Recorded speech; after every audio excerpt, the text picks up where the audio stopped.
Bismillah ar-Rahman ar-Rahim.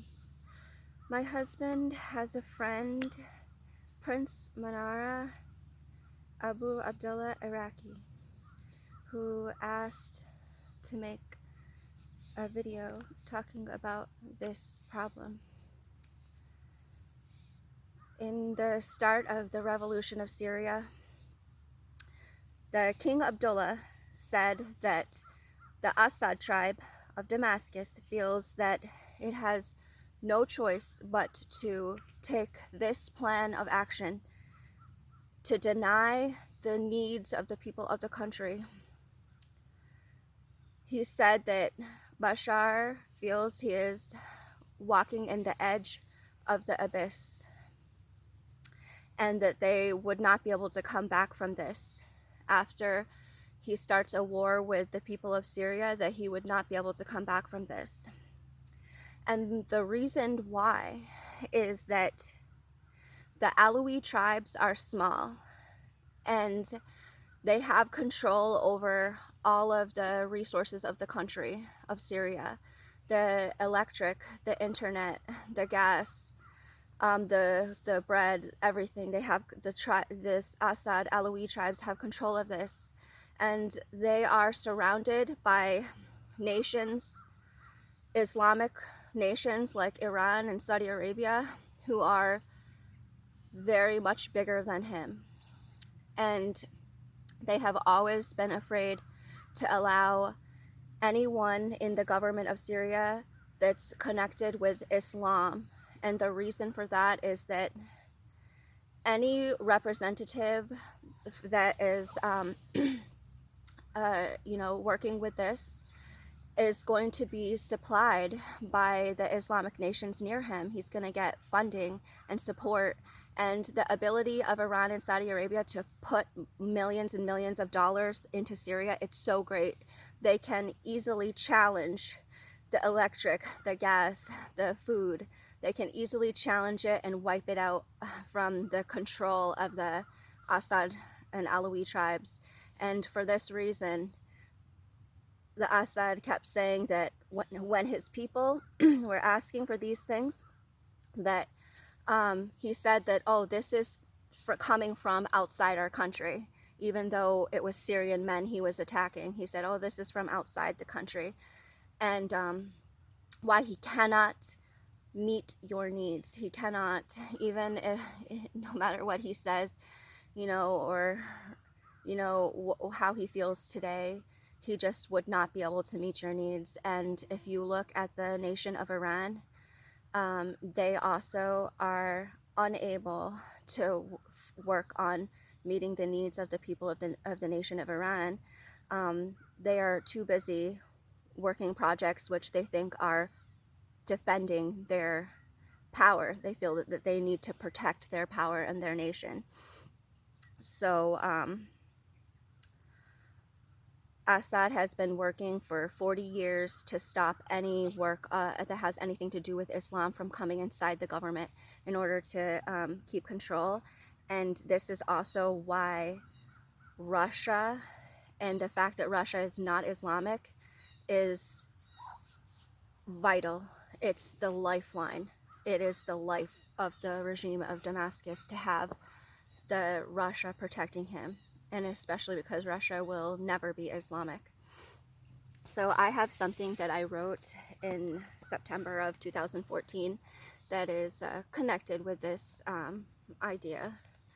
And I know that in this day in 2014, September 22nd, is a day when the Americans started the attack on Raqqa and the Islamic State. So that's also significant that after writing this paper, I come on the internet and I see this total bombardment, and just watching the devastations that unfold in the years that follow that.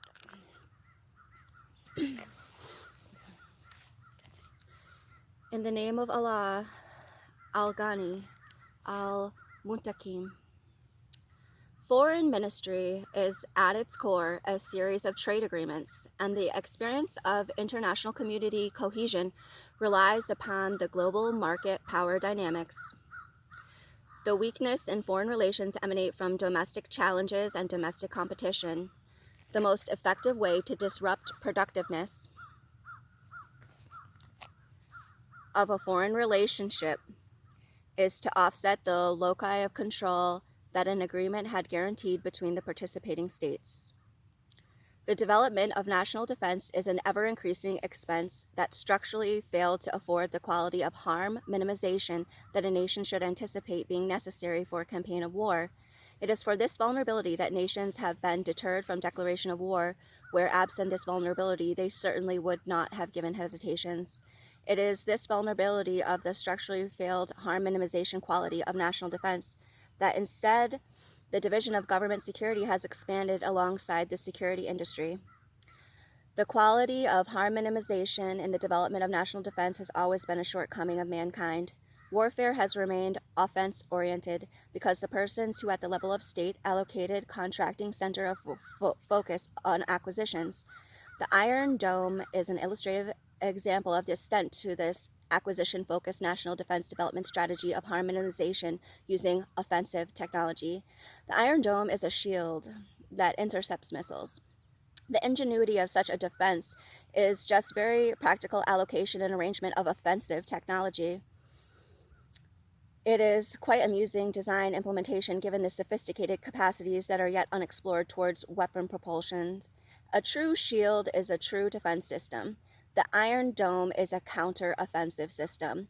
The true nature of a defense perimeter is deactivation of the propulsion system in the offensive weapon, and this is virtually achievable given the present-day technological sophistication. It is really quite embarrassing that counter-offensive systems are a substitute for true defense, and this exemplary and constructive illustration of a national defense strategy which structurally fails to provide quality harm minimization for the state is only a fractal of the geometry repeated. The productiveness of foreign ministry is lent from domestic loci of control between participating states. There is a dilemma, in fact, the professionals say, that this century of warfare unfortunately risks mutual destruction. It is such as the erection of the state military, which is impotent, so that outright declaration of war and projecting the state's military is very dangerous for the state, but otherwise inhibited prohibition through international laws of war. The shortcoming of our quality harm minimization in the national defense in comparison with our counter-offensive maladaptation results in all the most infamous of the present-day quandary and impasse visible now internationally as the prominent global and humanitarian concerns. It is concealed will. Concealed will is a maladaptive formation which bred notoriously modern strategies of state defense like cybersecurity, which is eminently critical to protect the integrity of national infrastructure.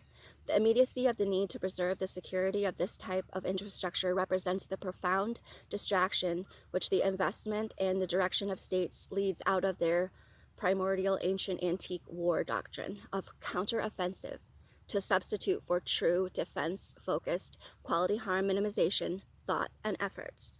Allahu Akbar, and this was written September 22nd, 2014.